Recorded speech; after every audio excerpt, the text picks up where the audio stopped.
What's going on, guys? Plastic Beach X3 back here with another One Piece sim video, and this time it's going to be another ranked ladder video utilizing the Bonney strategy. So once again, playing the Bonney deck. Little different than last video, but largely the same idea. We're on the Corazon now. Still trying it out. I want to give it a fair shot. I have another list in mind that does not use the Corazon, but instead the 10-drop Dofi that I might play or like better. But right now I want to give this a shot because like the idea of this card seems pretty good into black and blue, the deck's two worst matchups, where like you can summon an 8-drop and a 5k, or sorry, an 8-drop and a 5-drop on the same turn, so that Boa can't Gravity Blade your board. They can't get rid of the Resonante and the 5-drop. They can only get rid of the 5-drop. And if they want a Red Rock, they can't get rid of the 5-drop. So that helps out a lot. Plus the X-Drake into the blue matchup is very good to be able to pop their board. Weevil, Jinbei, and the like. So we put 2 of those in there. And then also 2 of the unKOable Luffy. So like with this and this rested, this standing, your board is impenetrable, cannot be KO'd by the Lucci deck. So we decided to play 2 and 2 because we want these for the blue, these for the black, all 4 of the Corazon, of course, to go along with those. On 2 Kid, 3 Zoro, 4 Hody, 4 Basil, no 10-drop Dofi, which may be wrong. I'm not exactly sure. I think 10-drop Dofi is absolutely busted into Black Yellow Luffy, pretty good into Dofi and Boa, pretty good into Lucci, pretty good into like a lot of things in the mirror, Enel. But we're trying it out with just the Corazon to see if it's good or not. Plus, like, I may want to start just playing 10-drop Dofi. Like, if I'm playing 10-drop Dofi, I really want to play the Searchers. And this version does not have any of the Baby 5 Searchers, as you can tell. We cut all the 2Ks and only playing the 7 Supernova 2Ks and the Ezo. So, whatever. We're trying it out. Let's see how it goes. It's doing pretty well so far. Ladder just reset, unfortunately. All of these games were before the ladder reset, so at the very, very, very end of Season 4 on the ranked sim. So luckily, we still have some high-level games to go over before we got to reset on the ladder and start playing, lower-ranked games for a little bit until we can get back up into the high ranks. So first game here is against a Nami player.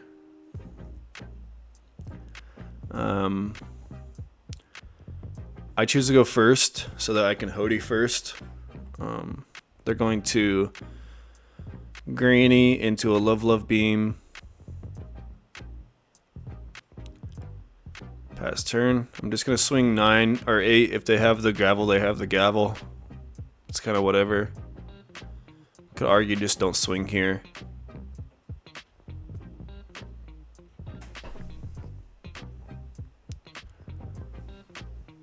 They don't have the gavel, but they do have the Spada. They're going to boost up to 7. And then actually take it and hit a peel off. So never punished. But weird to be able to just take that. I guess it's fair to like Spada so that you can draw your next, you know what you're going to draw. But they hit the peel off anyway, so whatever. They're going to Margaret and then Granny. So they're not going to hold up any Dawn this turn, which once again is pretty interesting, giving me just free 5k value. But obviously the Margaret probably just takes the block no matter what the swing is. Then I'm just going to play an Urog, pretty much only thing to do on this turn. They're going to play another Margaret, draw another card.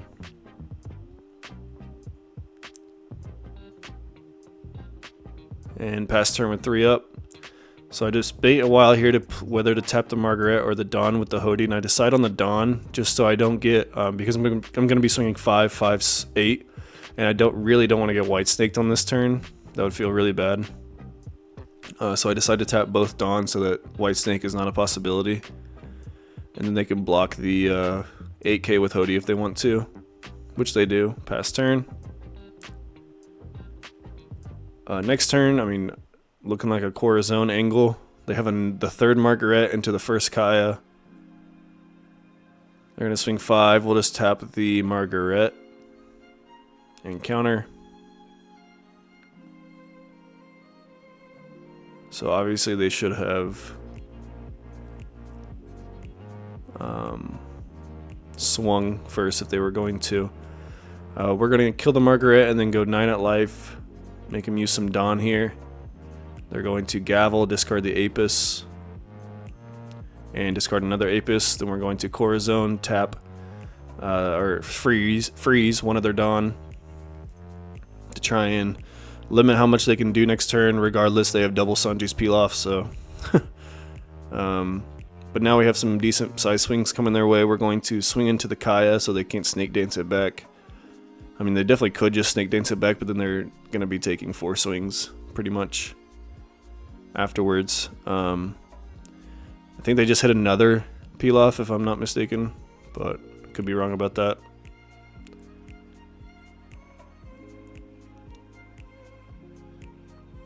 We're just going to go 9s across the board and then a 10. Maybe even another Bonney. If they tap both Dawn here, we can go 5 with leader and then play the Bonney, freeze a Dawn. And it looks like they are going to tap both. So no need to swing 10 with leader. We can just swing 5 and get a life, most likely. Oh, they take the life anyway. Crazy. Looks like they're just trying to mill as soon as possible. Oh my gosh, and they hit the Snake Dance to bounce our Bonney and bounce our Kaya, so they're going to get the Kaya anyway next turn. Right? Is that what they bounced? No, they might have bounced Granny, actually, now that I think about it. But they do have another Kaya regardless of what it was. Into another Kaya.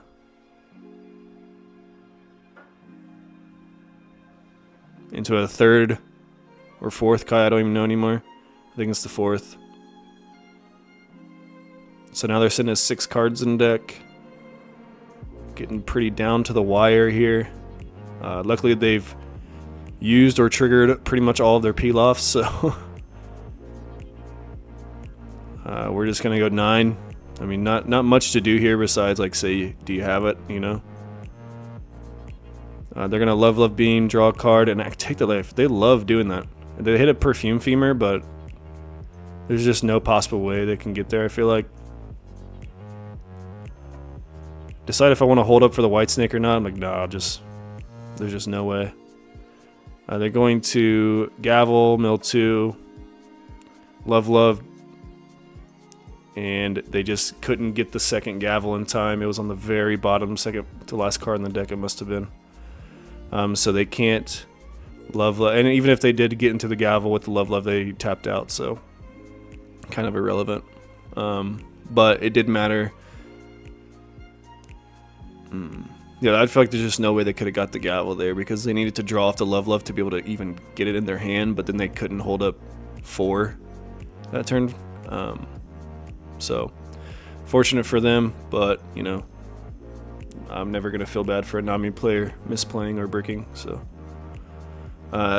going into the third game here against an Enel player, my friend Seth. Funny enough, we ran into each other on the ladder. I'm just going to play a Bonney past turn. Going to swing 5 into the Bonney. It dies. We'll swing 5 into face. They'll take it. Hit a Shirahoshi. We're just going to play this Uro. More than likely he's just going to get Gedatsu'd, but make him have it, I guess. They're going to swing 5. Just take it so they can't Gedatsu or Cavendish going forward. We're just going to simply play this Basil. We're not going to swing at life, of course, because Luffy needs 2 or less life to be able to use its effect. So they are going to Flampe so that they can use the Luffy ability. Let's see if they get greedy here and swing with the Luffy. It's probably not even greedy now that I think about it, because if we block, they just simply don't have to tap the Luffy anymore, or they don't have to pop the Luffy anymore. They're going to play another Luffy, so they're representing a draw 2, swing 7/7 or something next turn, so we're going to have to Hody this. Hody's probably the best. Oh, we're just not going to Hody this, actually. And play Basil. Okay. Swing 8 into the Luffy, play Basil.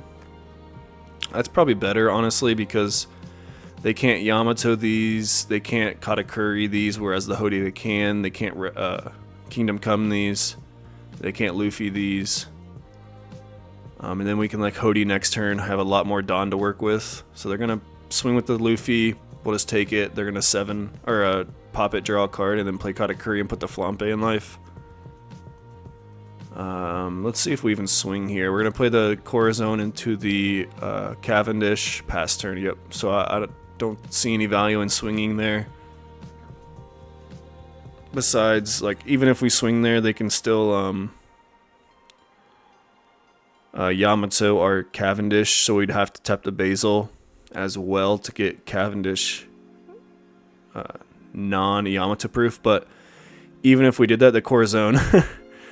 They can't pop it with they can't pop the Cavendish with Yamato anyway because of the Corazon was rested, so it's not even worth swinging there at all.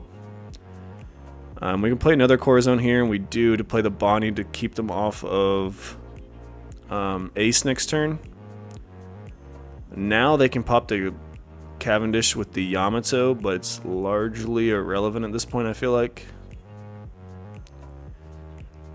We can't swing at the Katakuri anymore, so we're just gonna go 6.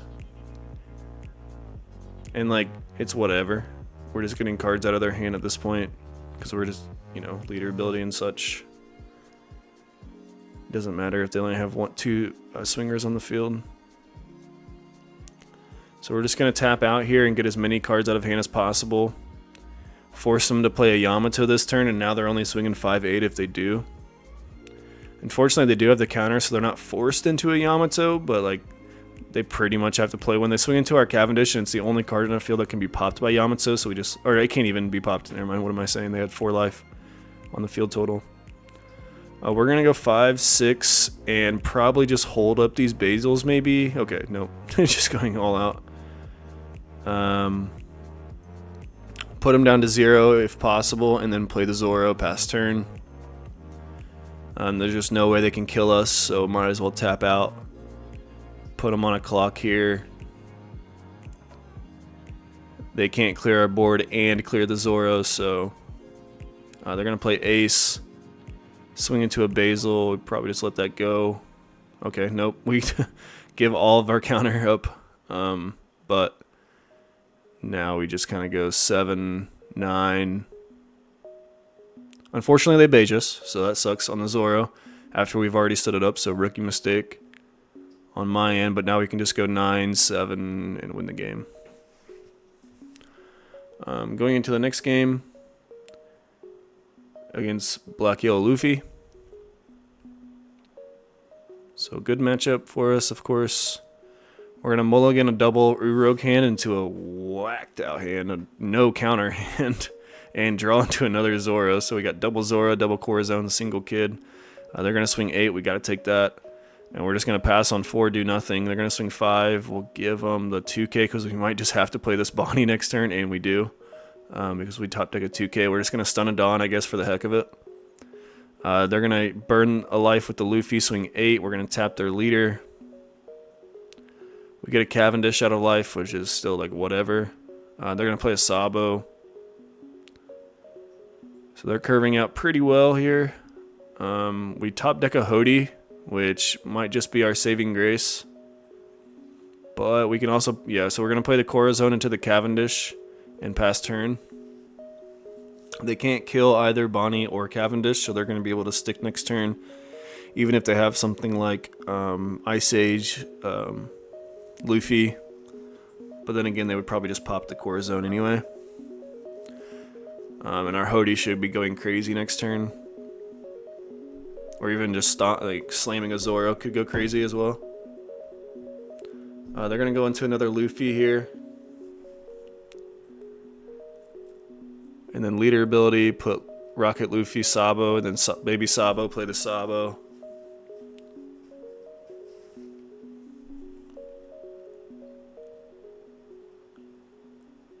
And as much as I want to tap the Sabo so that my 6Ks can get value, I got to tap the Luffy so I don't have to take as many hits. But he just taps the Sabo for me anyway.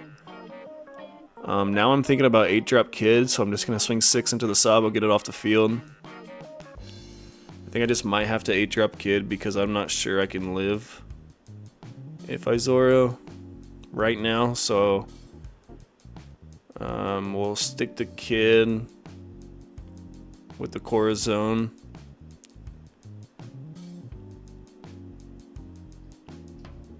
Swing 8 into the Luffy, get a Dawn back, and then just Kid, play Corazon.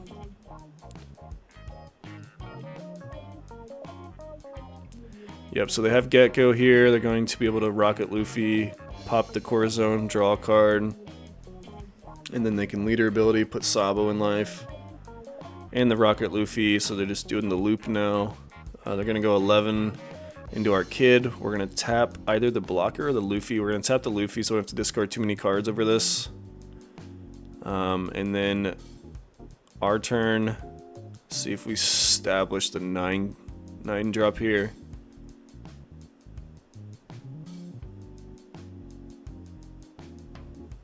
So like 10 drop here would go pretty nasty, but it wouldn't like necessarily do anything.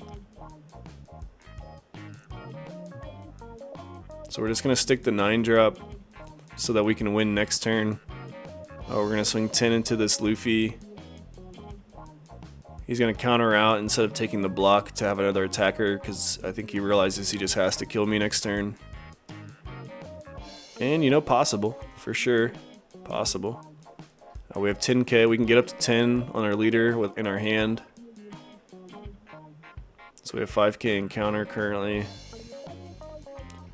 He's gonna pop Luffy, and think on how to swing here. If he kills my Kid in the swing, pretty high likelihood he can kill me with the rest of it. So it's just a decision on how to swing out with this Gecko, how much to put on the Gecko.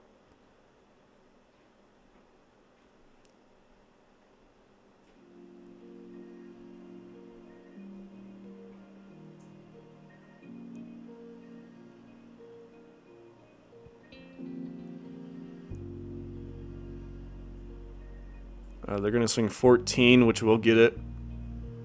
And I tap the Luffy, AK Luffy. I'm going to think a long time here to act like I have it when I just don't. So now they got to decide how to swing out of this.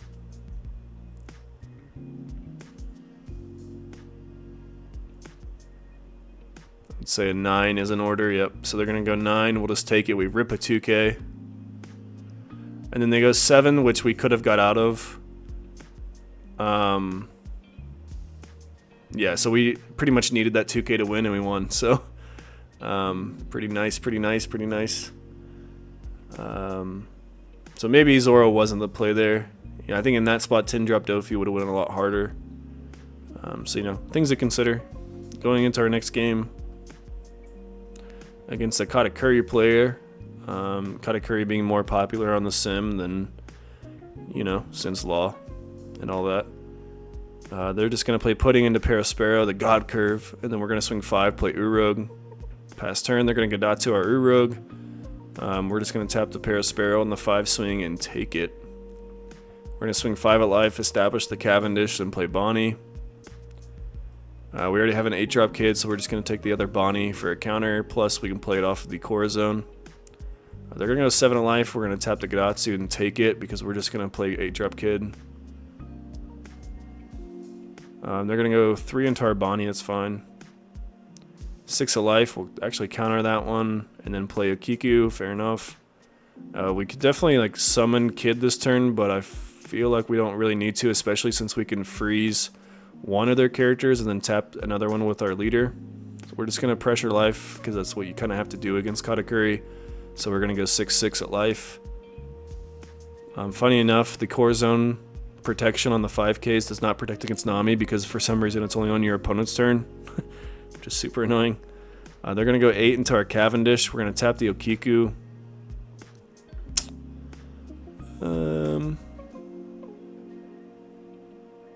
Think about it, but probably better to just let it go, because our Kid is pretty much our only hope here. They're going to go 8. We'll take that so that we can have more counter for Kid. They're just going to play an Okiku.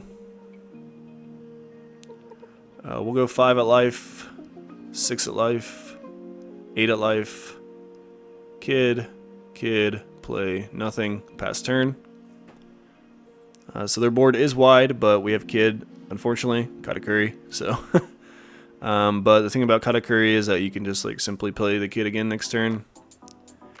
I probably just gotta let this Bonney go so that I can try and get to my kid next turn. If he swings out on me. Though I potentially could have saved it and then went for game, it was just probably not going to happen. I mean, you have to always count on them having beige or 0 drop, so, or a Maru. So we just had to let it go there. Couldn't afford to spend all our counter. We do rip a Corazon, which is pretty good. Pretty good. Pretty lucky, but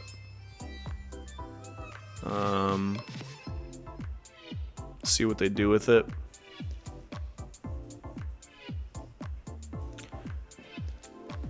They're going to go 12 into 8. We actually counter this. And then 8 into 8. Give them a 1K. We maybe could have just blocked that 12 and been fine, but they were holding up 6, which made me really scared of Reiju, which I don't even think Katakuri plays Reiju, but I wasn't about to take the chance. And then I misplayed super hard. I should have swung 11 on the kid swing to play around beige 0 drop. But we get there in the end anyway, so kind of sloppy at the end there. Should have swung 11 first, because if I do hit a beige and they hit the Corazon, I can still swing huge with my leader. Just, you know, don't give them the opportunity to counter out and make it a trigger. All the game thrown away just based on triggers at that point. Next game, we're going to play against a Reiju player. They went first. We're going to pass on 2. They're going to play Porsche. After swinging 5, we'll take the 5. And we do hit the kid, so that's really nice. They're going to play Porsche into Chopper. We don't have really much of any sort of play here. So I think I make a really weird play and just play like Izo, swing at the Chopper, just simply because I don't want to give them a free 1K counter right now so that their Reiju goes crazy next turn. They do just have the Sanji, so they get to draw 2 anyway. So maybe that was a bad play, but I wasn't doing anything else last turn, so they're gonna swing 7. We'll tap the leader, and then they're just gonna leave 2 Don-ups. They don't have the Reiju. I don't think they could even use it. We have the X-Drake for the Porsche. I guess that's another reason to play X-Drake. I didn't even mention it, is that it's pretty good in the Reiju matchup, which is going to be far more popular than usual. Unfortunately, our opponent just having a hell of a time trying to get their engine going. They're going to have to Sanji so they can set their top 5, which is not what you want to see as the Reiju player. We're going to go 5 at life. They'll counter. Thinking about using this Izo because we're probably just going to play the Basil, so we'll go 5, 5, 6. It looks like potentially should have just went 6, 7, but it's okay. They are going to finally have the Ichiji into the big Ichiji and then draw into the German Kingdom, so they get their stage online. All of a sudden their whole deck is online, so if they had the 2-drop Reiju, they'll be sitting pretty nice here. They're going to kill our X-Drake with the Ichiji, swing 7. They don't have it, but we do have kids, so we'll just take that. And we'll probably summon kid this turn, or, yeah, okay, 9-drop Zoro is a great spot to play 9-drop Zoro because there's simply 0 way they can kill us, especially if we keep up the Hawkins. They're going to go into a Reiju here, draw 3 cards, swing 7 at life. We'll tap the leader and block out of it because we might not be playing 8-drop kid next turn. We might just swing out with Zoro. They're going to go 7 into 5. Debating on saving this, but I once again want to have counter for my kid, but I do save it. It's a tough decision there. They do just Reiju again, so they draw more cards.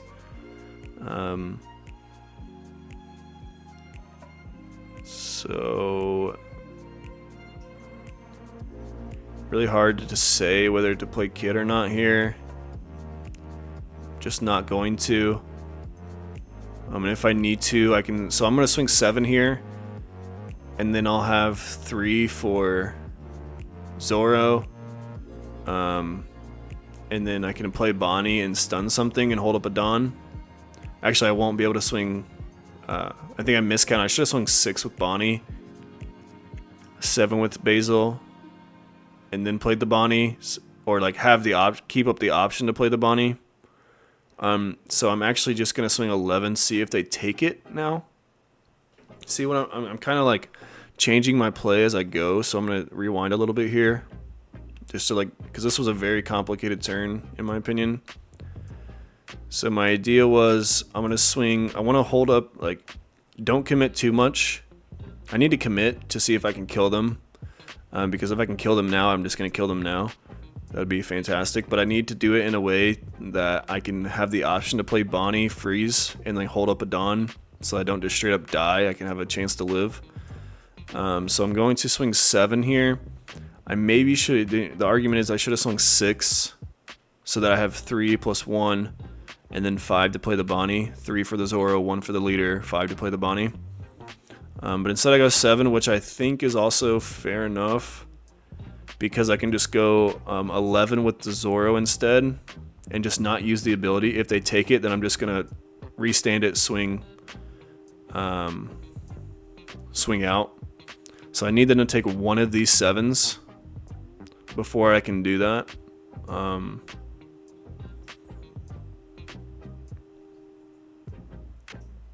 hope this makes any sense to anyone. They're gonna 2k 1k out of the first 7, so we'll commit to the second 7.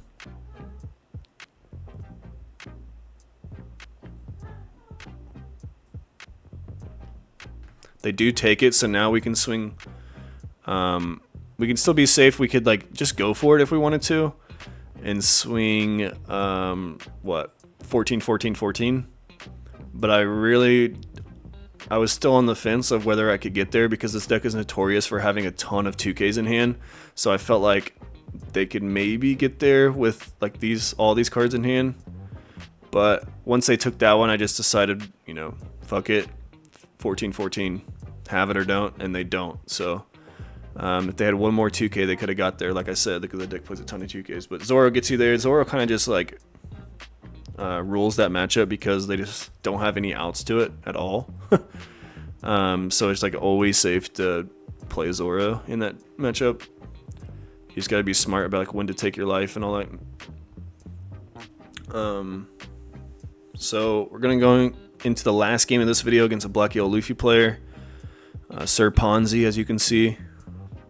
I will just preface this game by saying I've been running into issues, not Sir Ponzi that I've noticed, but there are some Black Yellow Luffy players on the higher ranked sim that, like, whenever they lose against Bonney for some reason, they just cancel the match, and it either results in their loss sometimes, but then it'll also sometimes just result in their drawing, like it registers as a non-game.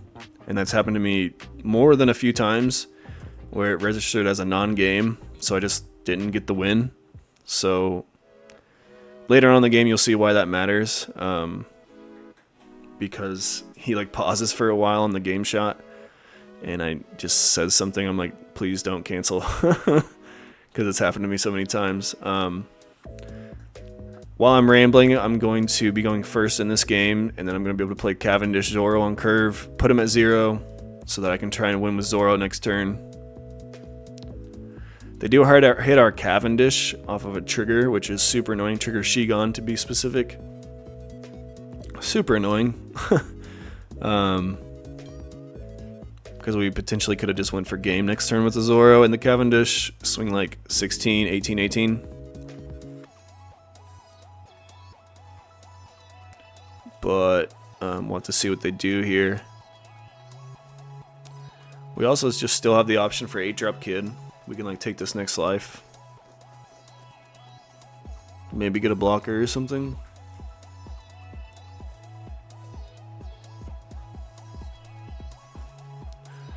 They're just gonna have Gecko. Into Luffy, draw a card, and then Sabo. They're gonna pitch a Gecko. Interestingly, they must be loaded up on Gecko. They have 10 cards in hand. They can swing 11. Yeah, I think they realized before they swung that, or maybe they knew the whole time they weren't gonna swing there, but I think they realized that they just cannot swing, because if they do, I'm gonna tap the Sabo, swing 16 3 times and win. Whereas now, so 16 demands 4 cards out of hand. So now if I go 16, 16, 16, I could potentially lose because they have 10 cards. If I go 16 3 times and no blocker, I win because they would need at least 3 more cards in hand to beat it, hypothetically. But here, they could still have 2 dead cards and get out of my 3 16s with the blocker. So I decide not to go for it and just swing 9, get 1k out of hand at least. I'll do it again. So I am going to swing 3 times. Looks like I'm just going to play Cavendish Urog here. Hold up a Dawn with the Urog. So we'll get 3 cards out of hand to try and guarantee game next turn.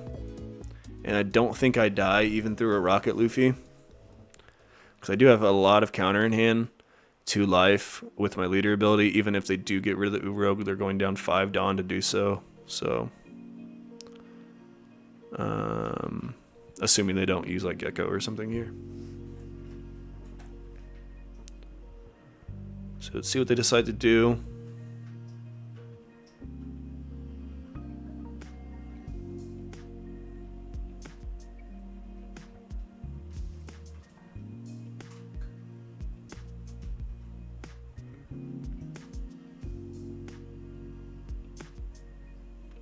Opponent just taking a chunk of their timer.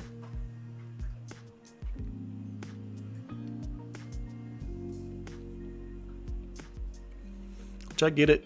It's a tough spot, so we'll respect it. They're going to swing 6 into life. We're going to tap the leader here because that one has the most potential to swing the biggest. And they're going to, like, if they want to live next turn, they're going to have to use their leader ability. So just kind of free to tap the leader there. They are going to Rocket Luffy, as we said earlier. KO the Urog, draw a card, and then play Sabo, discard 2 baby Sabos. And now we just have game, so we can take both of these and win. Like I said, they need 4 cards to get out of 16, 16, 16. But here we can even go 16. They block. We boost, we swing 6, and now we can go 18, 18, which is 100% guaranteed here. They'll get to 19, and we'll just win. And as you can see, as I was talking about earlier, there's no physical way they can have. They can get to 18 here, so I say don't cancel the match because they wasted like 2 minutes. Like at the time I swung 18, their timer was at 8:55. And they're still waiting. Like I said, this has happened to me before where people cancel the match like this, so I wasn't trying to be rude. I was just saying, like, cancel the match, like, or don't cancel the match, like, just concede. There's nothing you can do here. But, you know, my bad if I come off as rude there. Either way, let's get into the deck list as Happy takes over the microphone, my cat. Liking the list so far. I think it's pretty cool that we have like a tech for a blue, a tech for a black, because I think those are going to be, you know, 2 of the most popular decks at Nationals, including, like, of course, Black Yellow Luffy, which we already kind of win that matchup, and then Nami with the Zoro Hodies. We kind of have like an okay matchup there. So, you know, new version of Bonney. This is what's so cool about Bonney, is that it can adapt to the meta, and I think this is what this list is pretty much doing. But either way, GG to all those guys. Make sure to subscribe to Plastic Beach X3 for more One Piece videos, and peace out.